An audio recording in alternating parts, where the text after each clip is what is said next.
ঘর দিয়েছিলাম যে ওই দিদির ঘর ভোটের আগে, অনেক আগে, ভোটের আগে, হ্যাঁ প্রায় 1 মাস আগে। সেই ঘরের টাকা বলছে পুরো টাকা এখন তুমি বলেছিলাম 40,000 টাকা দিতে, তুমি যাও না, এবার পুরো টাকা তুলে আমার দিতে পারে। আমি বলি টাকা দেবো না, নিয়ে আমার সঙ্গে ধস্তাধস্তি করে মারে।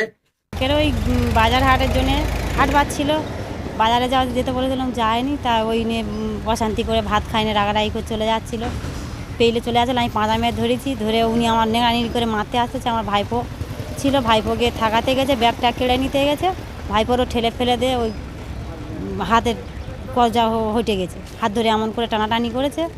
এবার আমার ছোটো ভাই এসছে, ছোটো ভাইয়ের খবর দিয়েছে, ছোটো ভাই এসে ওনার থেকে একটা চড় মেরেছে।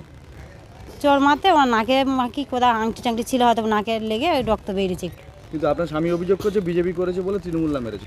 কোনো তৃণমূল নেই এর ভেতরে, কোনো নেই। আমি তো আমার বাপের বাড়ির জায়গায় থাকি, উনি তো আমার কাছেই 10 বছর আছে, ওনার বাবা মা বার করে দিয়েছে, সেখান থেকে তো আমার কাছেই আছে।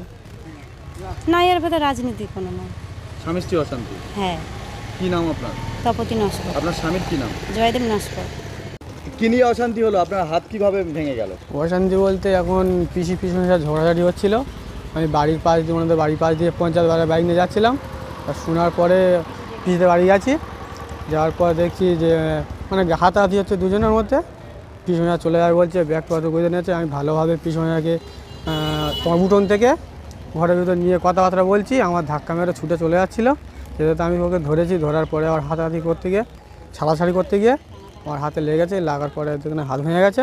তোমার বাবাই ছিল, বাবা এসে তো কী হয়েছে আমি নিজেও যাইনি, আমি তখন ডাক্তার নিয়ে চলে গেলাম। আপনার পিসিমশাই অভিযোগ করছে তৃণমূলরা মেরেছে? না, পিসি আর পিসিমশাই ঝগড়া ছিল, এখানে কোনো পার্টি পাল্লার বিষয় ছিল না।